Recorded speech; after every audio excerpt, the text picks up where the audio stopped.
singing in the rain. What a glorious feeling, I'm happy again.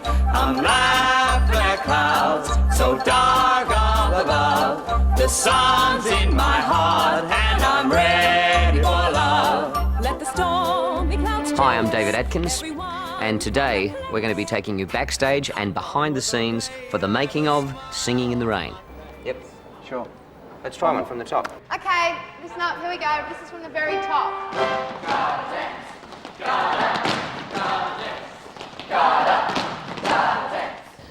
Singing in the Rain has been a long-time passion of mine, and certainly bringing it to the stage is the culmination of a dream I've had since I was a very young dancer.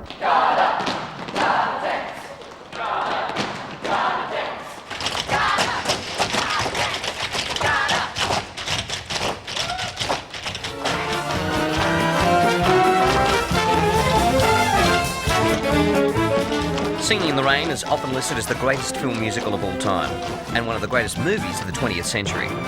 The choreography draws its influences from theatre dance, jazz ballet, tap, and classical ballet.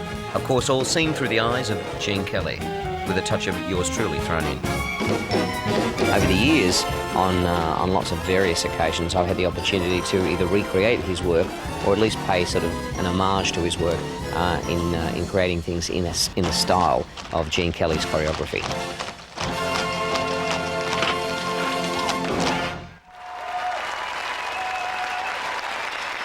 Welcome to the very first day's rehearsal of the full company of Singing in the Rain. We're obviously very excited. We've gathered the creatives here that I think are amongst the best in the world for the show. Of course, the dream wouldn't have become a reality without the assistance of my partner. IMG is, I suppose, one of Australia's leading producers now, and we do a real smorgasbord of products. And now Singing in the Rain, I mean, with David again, which is a joy for me personally. This show is about joy. That's what it's about. It's about celebration and it's about joy. It's a real joyous ode to optimism. The very idea behind that sequence that's now so famous is, you know, somebody dancing in the rain. That, you know, no matter what happens, that it's still worth doing. That there are great moments to have in life, and this show celebrates that in a way that I don't think any other musical really quite does. And what I'd like to have is that to be the experience you guys have on the show as well.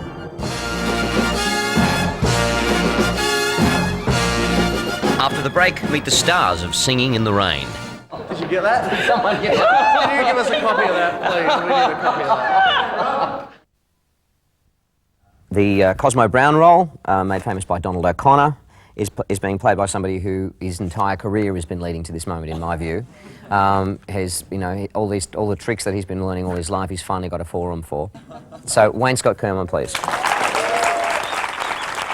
I grew up in a vaudeville family of slapstick comedy, tap dancing, acrobating, and I think being in a family like that, obviously it was something that rubbed off, and I just grew up with it, and I learnt the craft of my mum and dad, particularly the dancing from my mum, my tapping, and my acrobating mainly, and my comedy off my dad, pretty much, and they're going to be incredibly proud. This number particularly is a challenge because it involves singing, it involves slapstick, falling over, walking into walls, walking into poles, playing with dummies, falling off a couch, throwing myself in the air, and to top it all off, I've got to run up a wall upside down twice. So, other than that, it's a pretty damn simple routine, I guess.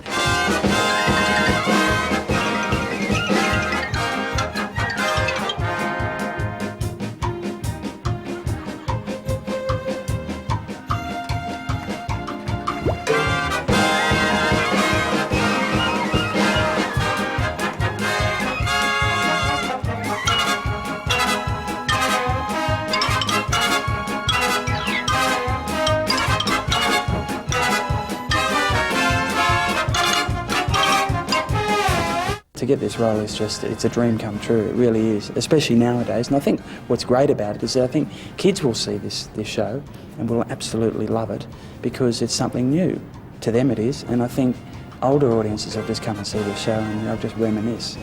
And for me, it's just so up my alley because I've been taught slapstick, vaudeville, falling on my head, and I love doing it. But you don't get the opportunity to do that much anymore. One of the hardest roles to cast, and that's the role of Lena Lamont, and it will be played most capably by Miss Jackie Love. What's wrong with me? Am I dumb or something? Oh, I'm a film star now. I did my first film. That was really fun. This is an event that will go down in motion picture history. One thing unique to this stage show is the fact that we had to make a movie. Several, in fact. Action.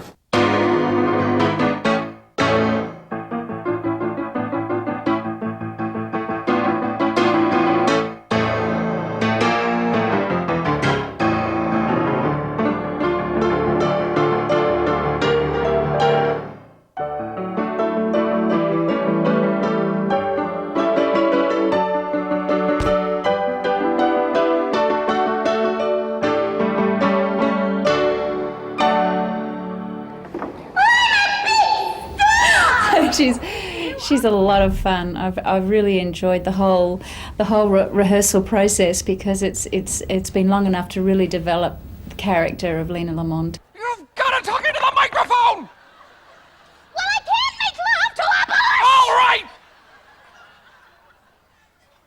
All right! The role of Kathy Selden will be played by Miss Rachel Beck.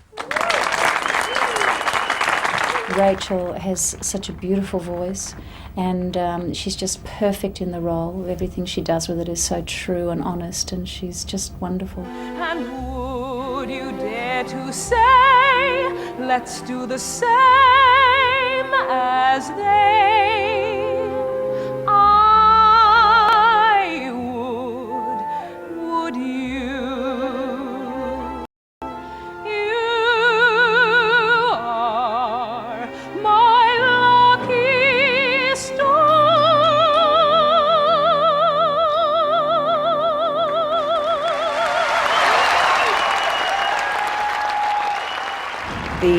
The section You Were Meant For Me, where I'm up on the ladder and Todd is serenading me. I mean, how amazing to have somebody sing to you like that.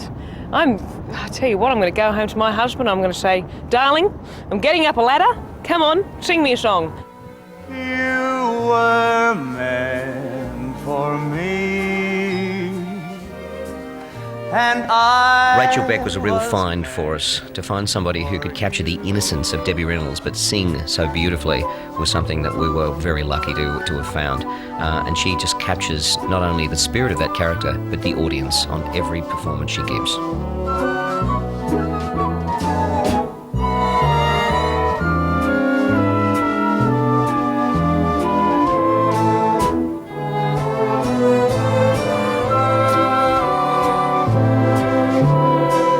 When I sing to Rachel, it is one of the beautiful moments in the show, I have to say. We just click, but all four of us, Rachel, Wayne, myself and Jackie, just click as personalities.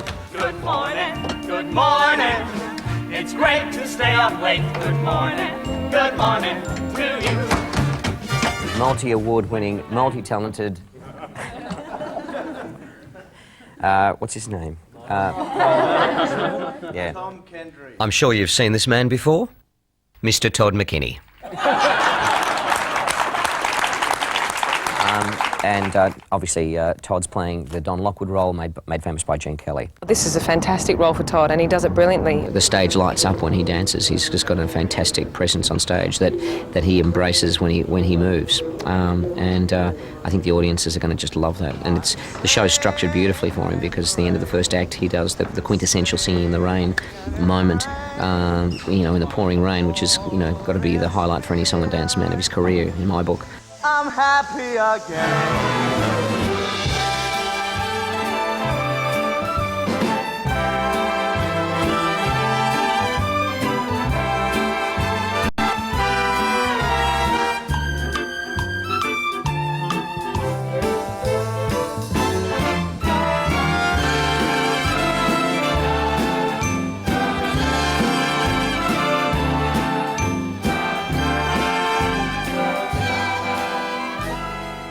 Luckily the rain's heated to 42 degrees, and so I have the luxury of feeling like I'm singing in the shower each night.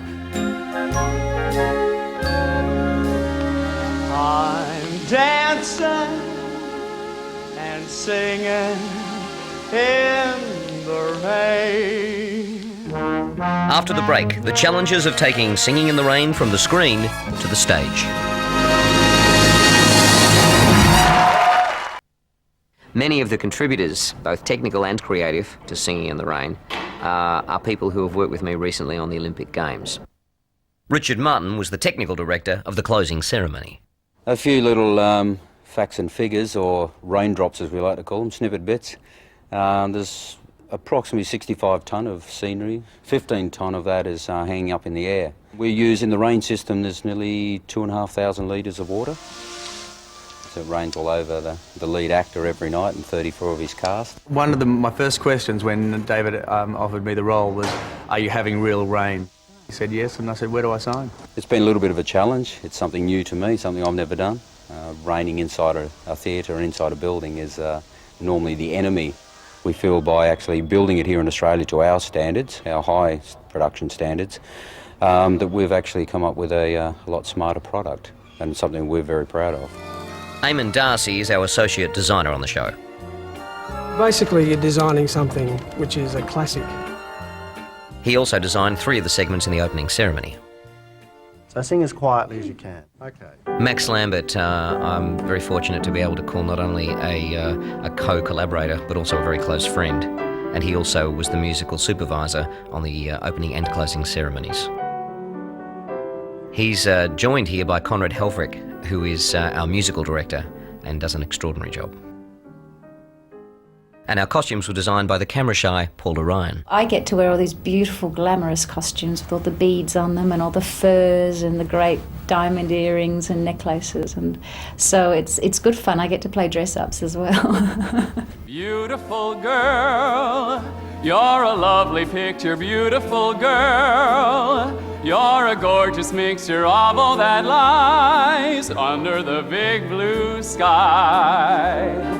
My heart cries, beautiful girl. You're a dazzling Eiffel, beautiful girl. I could never trifle if I had you. You'd be my dream come true. This is what she gets changed into in a second act when she sings What's Wrong With Me. The costume, basically.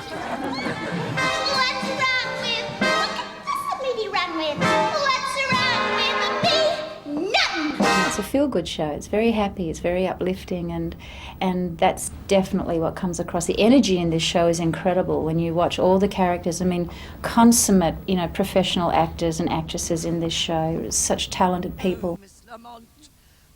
The show has some fabulous roles for some even more fabulous actors. Maggie Kirkpatrick, Glenn Butcher,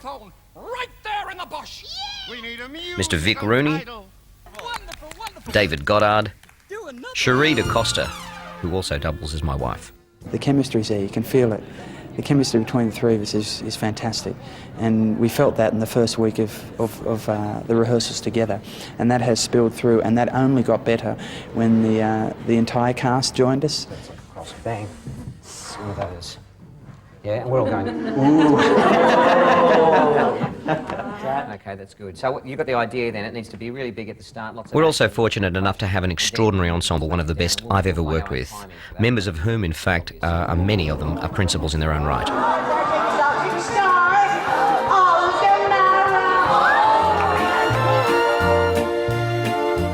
Gene Kelly's choreography is probably my favourite choreography of any of the choreographers throughout the whole Hollywood golden years.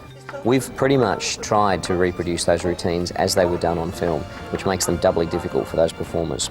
But of course, from the audience's point of view, it's doubly rewarding as well to see those routines performed live in front of you. The Moses Opposes number, for instance, is one of the hardest tap routines I've ever done, because when they were filming it, of course, they came up with their most brilliant 16 bars of music, and then they did their best steps to it, and then they cut, and then they put the next brilliant steps to it. And what we're doing is we're putting all those brilliant steps together that were never designed to be seen in one piece. We're putting them together as one piece on stage, and it's a marathon. Moses supposes his toes are roses, but Moses supposes erroneously.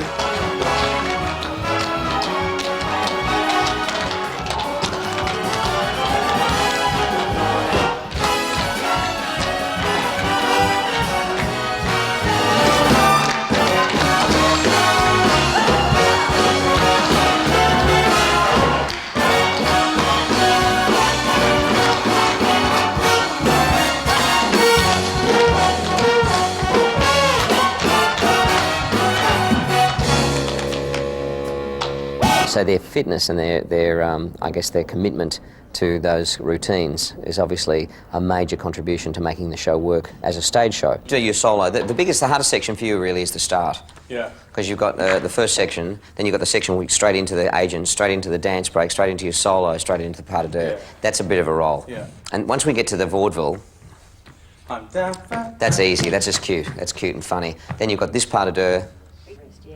But it's a breather. It's got 1:15. Oh. Yeah, time for a holiday. Got 1:15. And David demands a lot of you and gets it. And you wait for her to come around you, Todd. Now you go with her as she goes around. Now hold it, you've got plenty of time. And now.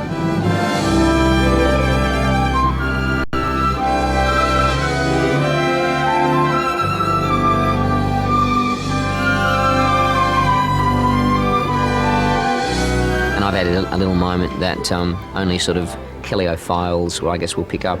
What I chose to do was to have the girl who dances the red pas de deux, who returns later as part of his sort of emotional story and his background in the ballet, give him a little red rose in that first ballet, so that later on, when he becomes a star, he finds that little red rose in the pocket of his trousers and imagines, that maybe there could have been a relationship with them, and that triggers the dream ballet that he does with her. And then at the very end of that ballet, we come down and reproduce the American in Paris moment, where he holds the rose and the dome irises in and then snaps out on it at the end, which is a bit of a sort of, I guess a further tribute to Jean, really. If you're up there, Jean.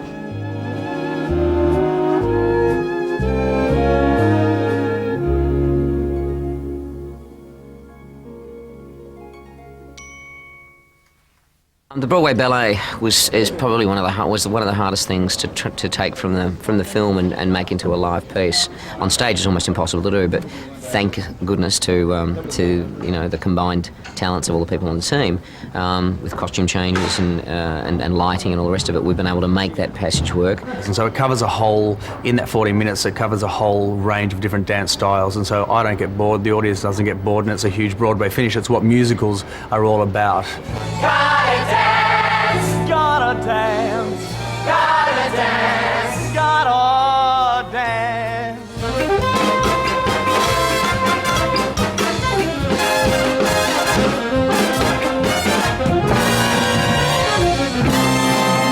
After the break, opening night.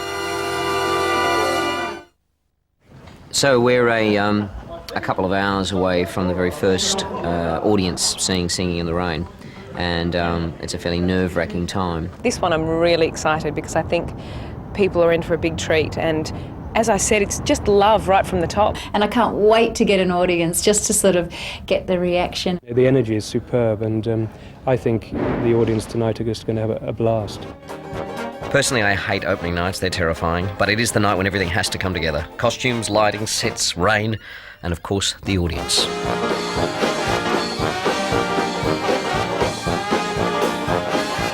Now, on with the show!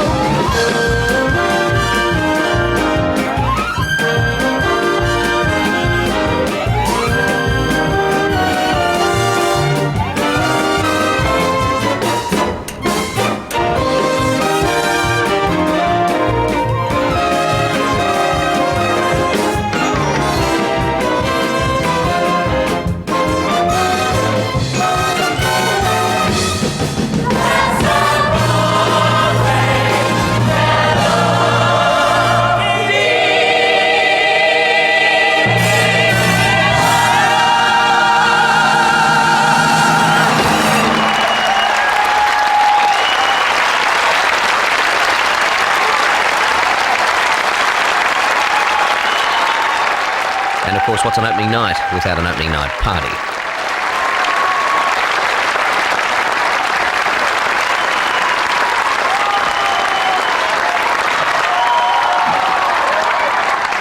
Wayne said something to me a couple of days ago, which I'll tell you now because it was a quite emotional moment for me. When he said, I said, how's it going? And he said, fantastic. And I said, what did your dad think? And he said, he keeps calling me up and telling me how proud he is, and then crying. And I teared up when he said it to me. Great. Have fun, have a party. Thank you.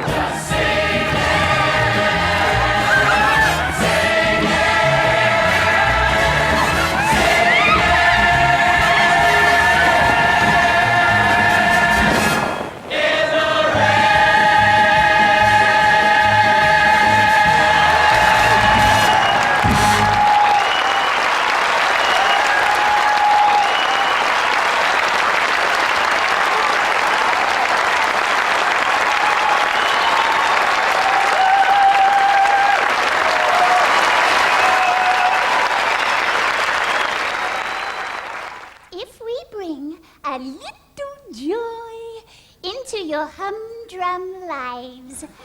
Makes us feel all our hard work hasn't been in vain for nothing.